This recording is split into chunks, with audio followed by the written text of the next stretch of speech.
it's quite unprecedented right now. Like, we're, what is it? Getting on our 12th year into this network, and for all of this, we've seen this very cyclical behavior between bull and bear cycles every 4 years.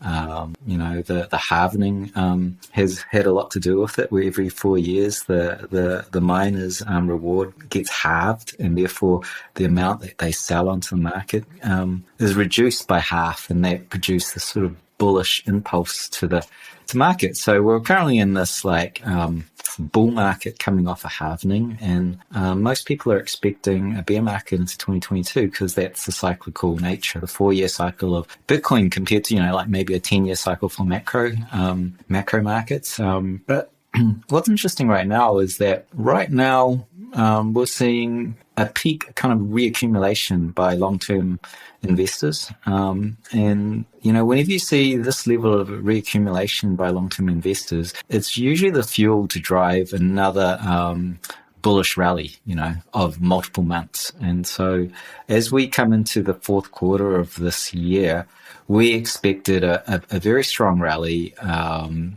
then a blow off top. That's the normal expectation on the cyclical nature. But right now it's like, wow, the data is showing that the structure is completely different from every other cycle. And if it's correct, then this bull market is not going to end end of this year. It's going to go well into next year. And potentially there's a lot of evidence now I'm seeing quantitatively with this data to show that 4-year structure is breaking down.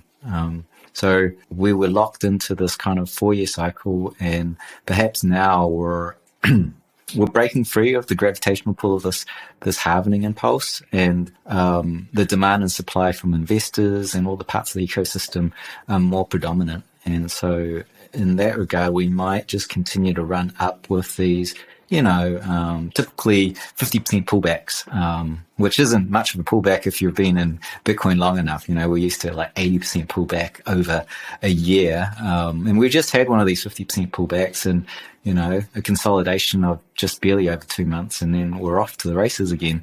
So I could totally see that being the more, the behavior of Bitcoin in the coming years, where we do this kind of random walk of price discovery as it finds its price at network saturation, where everyone's using this network. So that's the most interesting thing right now to me. Bitcoin once again above over 50,000 here today. You talk about this as a very bullish outlook that you see, this kind of off to the races framework that you see as a setup.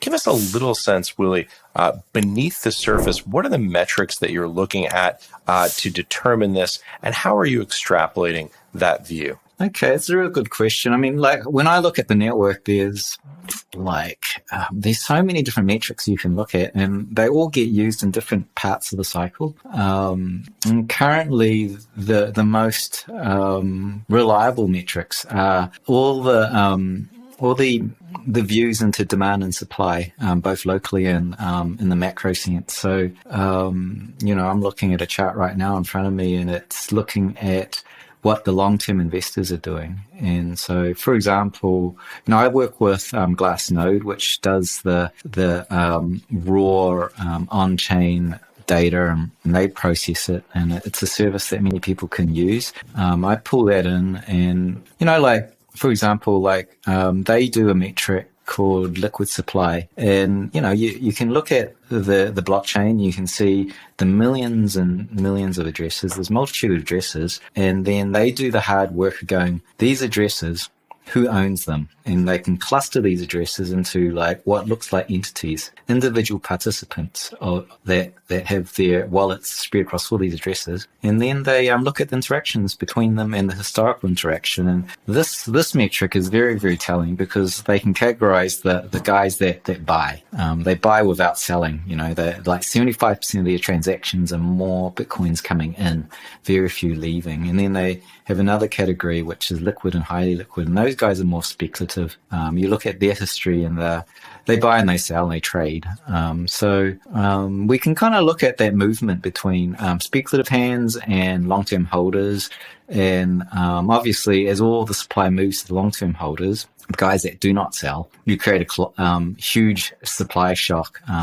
And there's a shortage of coins left by the speculators, and the price just runs up. And so that's kind of like a demand and supply view using their historic behavior. And so that's one of my favorites. Another one is just sheer doing the same thing, but much rougher. Like you say, anything in a wallet held by self-custody or cold storage, those are the coins you cannot buy. And the coins you can buy are the coins that are left on the exchanges. And you can run that ratio and you get the similar kind of metric. And that's demand and supply also. The supply is what's on exchanges, and the demand is that is held by investors who've got that locked away in cold storage. So those kind of metrics are the most telling and reliable because, I cut my teeth using volume on the network, because that was kind of like a proxy to buying and selling, right?